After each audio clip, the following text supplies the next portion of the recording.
Assalamualaikum. Assalamualaikum warahmatullahi wabarakatuh. Waalaikumsalam warahmatullahi wabarakatuh. Baiklah, kami dari kelompok 3, kami ingin mempresentasikan bab 4 tentang proses input dan output. Sebelumnya kami ingin memperkenalkan diri. Saya Fatur Rahman Yahya sebagai moderator. Dan saya Fitria Destian Herda sebagai pemateri. Saya Ahmad Alwi sebagai pemateri. Baiklah, langsung saja kita mulai penjelasan dari bab 4 ini. Langsung dimulai oleh Saudari Fitri. Oke, adapun bab 4 yang kita pelajari pada hari ini yaitu I/O processing atau proses input dan output pada PLC. Langsung saja, definisi dari bab ini ialah melanjutkan pembahasan input dan output dari bab 2 yang merupakan pertimbangan singkat tentang pemrosesan sinyal dari perangkat input dan output. Dan juga bab ini mencakup bentuk modal input atau output tipikal dalam instalasi di mana sensor berada agak jauh dari pemrosesan PLC dan komunikasinya. Selanjutnya, I/O PLC pada dasarnya adalah antarmuka yang mengkoneksikan PLC dengan peralatan input dan output yang berupa dua sinyal, yaitu sinyal analog dan sinyal diskrit. Seperti kita ketahui, sinyal analog ialah sinyal yang memanfaatkan gelombang elektromagnetik dan juga merupakan proses pengiriman suara, misalnya pada teknologi telepon, dilewatkan melalui gelombang elektromagnetik. Sedangkan sinyal diskrit ialah sinyal non-kontinu yang mana tidak ada setiap saat. Nilainya itu hanya ada pada waktu kelipatan waktu yang kita sampling dan kita tulis. Selanjutnya kita langsung masuki materi. Adapun materinya, bagian-bagian materi yaitu 1.1 tentang unit masukan atau unit keluaran.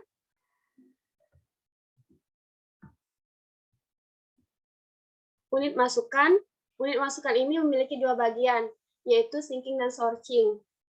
Sinking merupakan suatu I/O pada PLC yang mana aktif pada saat diberi tegangan positif dan command negatif. Sedangkan sorting merupakan suatu I/O pada PLC yang mana aktif pada saat diberi tegangan negatif dan command positif.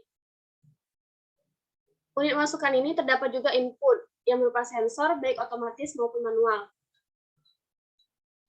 Selanjutnya, bagian-bagian dari unit masukan. Bagian-bagian dari unit masukan ini memiliki 3 bagian unit. Yang pertama yaitu unit input. Unit input ini ialah sumber suplai arus untuk perangkat input yang terhubung dengannya. Unit masukan DC ini ialah digunakan jaringan jembatan penyearah untuk menyalakan AC sehingga sinyal DC yang dihasilkan dapat memberikan sinyal untuk digunakan oleh oscillator untuk memberikan sinyal input ke CPU PLC. Dan unit masukan AC merupakan sinyal analog yang dapat dimasukkan ke PLC. Jika saluran input mampu mengubah sinyal menjadi sinyal digital menggunakan konverter analog ke digital dengan sistem yang dipasang data. Selanjutnya, unit keluaran. Seperti yang kita ketahui, unit keluaran itu merupakan arus untuk perangkat yang dikatakan sebagai sumber dan ketika perangkat keluaran memberikan arus ke unit keluaran dikatakan tenggelam atau tidak ada. Dan juga unit keluaran itu dapat berupa relay, transistor, atau triak. Output analog sering diperlukan dan dapat disediakan oleh konverter digital ke analog atau disebut dengan DAC pada saluran output. Input ke konverter adalah urutan bit dengan setiap bit itu sepanjang garis paralel. Oke, mungkin itu saja penjelasan dari saya. Selanjutnya, pemateri selanjutnya saya serahkan kepada Ahmad Alwi. Baiklah, terima kasih Saudara Fitri. Kemudian Saudara Alwi, silakan dilanjutkan. Baiklah, terima kasih kepada Saudara Fatur Rahman sebagai moderator yang sudah memberikan kesempatan saya untuk menjelaskan materi ini. Jadi, selanjutnya yaitu 1.2 ya pengkondisian sinyal. Nah, bisa kalian lihat, jadi pengkondisian sinyal ini yaitu bisa menghubungkan sensor dan menghasilkan sinyal digital atau diskrit ke unit input dan juga harus menggunakan level yang cocok. Jadi standar umum yang digunakan mengubah sinyal analog menjadi arus dalam kisaran 4 hingga 20 mikroampere. dan dengan demikian menjadi tegangan dengan melewatkannya melalui resistansi 250 untuk memberikan sinyal input 1 hingga 5 volt.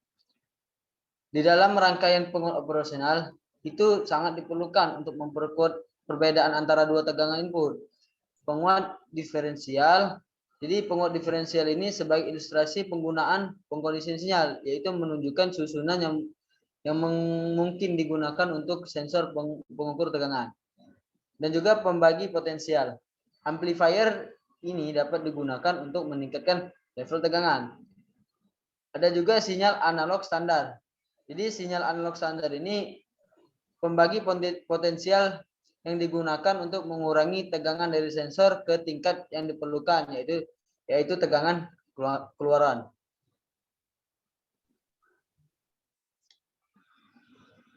Nah, ini koneksi jarak jauh. Koneksi jarak jauh ini banyak input dan atau output yang terletak cukup jauh dari PLC. Sementara kabel dari masing-masing perangkat tersebut dapat dihubungkan ke PLC. Tapi dengan solusi yang lebih ekonomis adalah dengan menggunakan modul input atau output di sekitar input dan output. Dan gunakan hanya satu kabel inti yang menghubungkan masing-masing dalam jarak jauh ke PLC. Jadi alih-alih kabel multi inti yang akan diperlukan tanpa modul I or all yang jauh tersebut. Nah, ini contoh koneksi jarak jauh. Jadi contohnya yaitu penggunaan modul input atau output jarak jauh.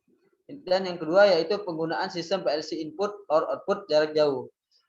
Jenis-jenis kabel yang digunakan PLC untuk komunikasi jarak jauh. Jadi ada 3 jenis kabel yang digunakan PLC, yaitu satu kabel twisted pair, kabel koaksial, dan kabel serat optik.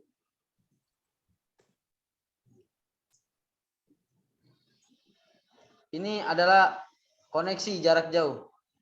Jadi ada komunikasi serial dan paralel, standar serial, ada standar paralel, ada kode ASC 11.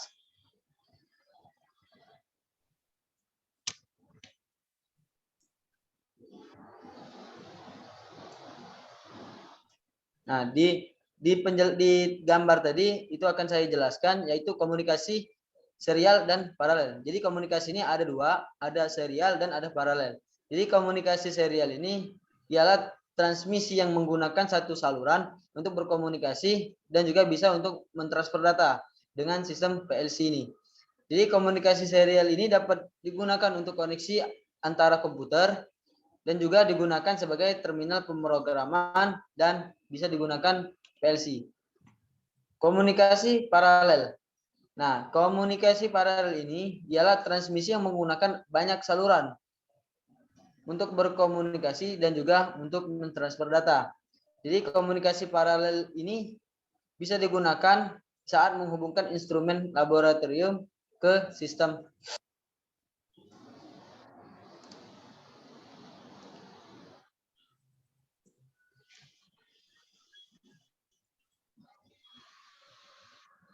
Standar serial.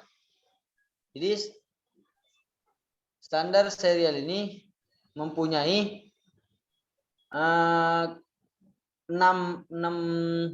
bagian agar komunikasi serial berhasil terjadi, yaitu satu, level tegangan yang digunakan untuk sinyal, yaitu sinyal apa yang mewakili 0 dan apa yang mewakili 1. 2, arti pola bit yang dikirim yaitu melalui kabel yang sama dan menentukan kapan satu kata dimulai dan diakhiri dan juga kata berikutnya dimulai.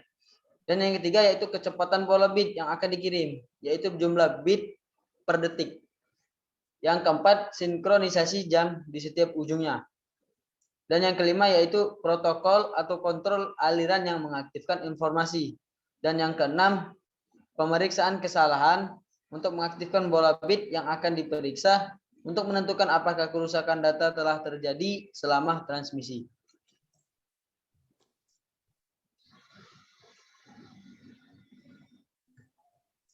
Standar paralel. Jadi standar paralel ini paling umum digunakan untuk komunikasi paralel.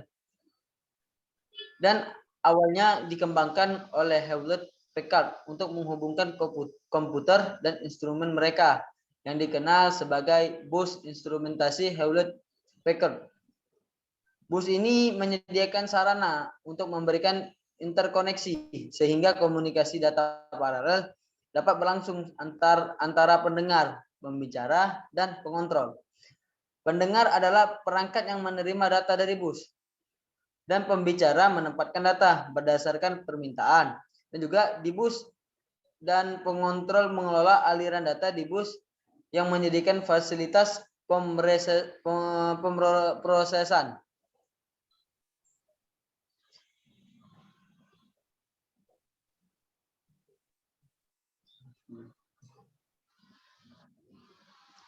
Lanjut, protokol. Protokol ini ialah diperlukan untuk melakukan kontrol aliran data antara dua perangkat sehingga apa yang merupakan pesan dan bagaimana komunikasi akan dimulai dan diakhiri juga bisa didefinisikan. Jadi satu perangkat perlu menunjukkan ke yang lain atau memulai dan menghentikan pengiriman data. Hal ini dapat dilakukan dengan menggunakan kabel handshaking yang menghubungkan perangkat pengirim dan penerima sehingga sinyal di sepanjang salah satu kabel tersebut dapat memberitahu penerima bahwa pemancar siap untuk mengirim atau disebut juga dengan RTS. Dan di sepanjang kabel lain bahwa pemancar siap untuk menerima. Jelas untuk mengirim sinyal, yaitu yang sering disebut dengan CTS.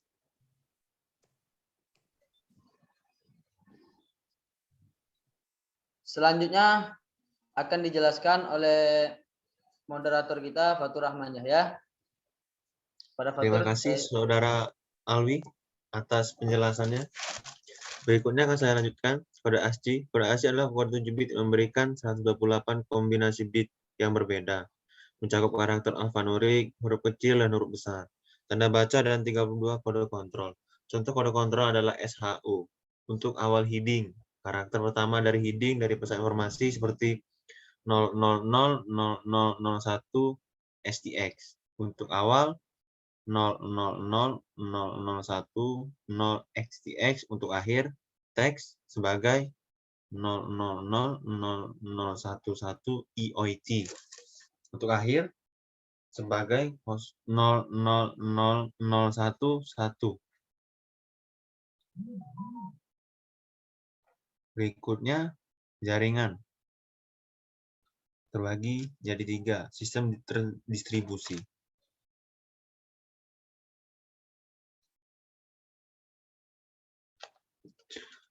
PLC mempunyai komunikasi yang dapat dilihat pada level terendah, memiliki perangkat input dan output seperti sensor dan motor yang dihubungkan melalui antarmuka I/O dengan level berikutnya.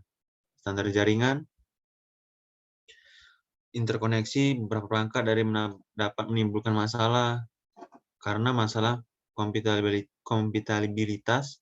Masalah mereka dapat beroperasi pada baud rate yang berbeda untuk menggunakan protokol yang berbeda. Yang terakhir, contoh sistem komersial.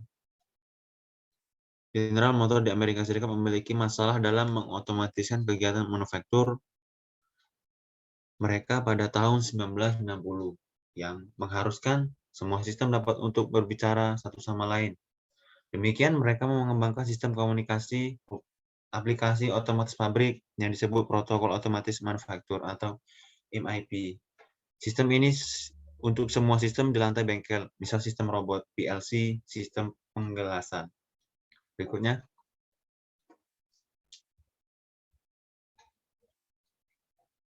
Memproses input. Sebuah PLC berjalan melalui program yang memperbarui sebagai hasil dari sinyal input. Seperti loop, disebut siklus. PLC dapat dioperasikan oleh setiap input yang diperiksa. Yang terjadi dalam program, efeknya pada program yang ditentukan, dan output yang sesuai berubah. Mode operasi disebut pemutakhiran berkelanjutan.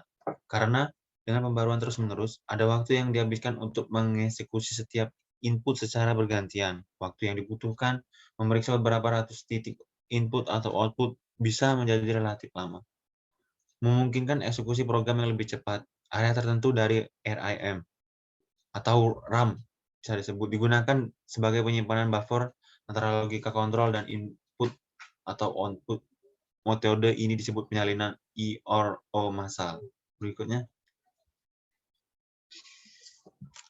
siklus atau waktu pemindahan PLC, kecepatan prosesnya ditentukan oleh yang pertama CPU yang digunakan, kedua ukuran program yang dipakai, yang ketiga jumlah I/O yang dibaca, yang terakhir fungsi sistem yang digunakan.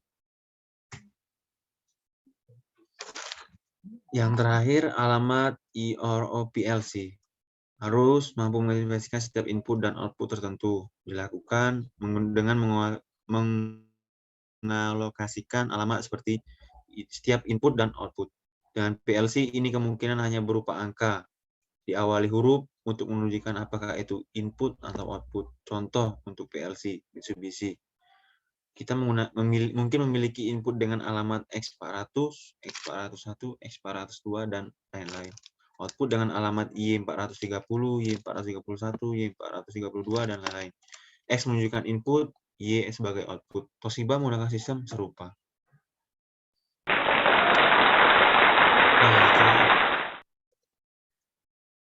Nah, itu saja dari penjelasan dari kelompok kami. Kurang lebih kami mohon maaf bila ada salah kata, perbuatan kami yang kurang mengenakan, kami minta maaf sedalam-dalamnya. Kepada Allah kami mohon ampun. Saya sebagai moderator juga minta maaf jika ada salah kata atau perbuatan saya yang tidak mengenakan. Saya mohon maaf. Saya akhiri. Wabillahi taufiq wal hidayah. Wassalamualaikum warahmatullahi wabarakatuh. Waalaikumsalam warahmatullahi wabarakatuh.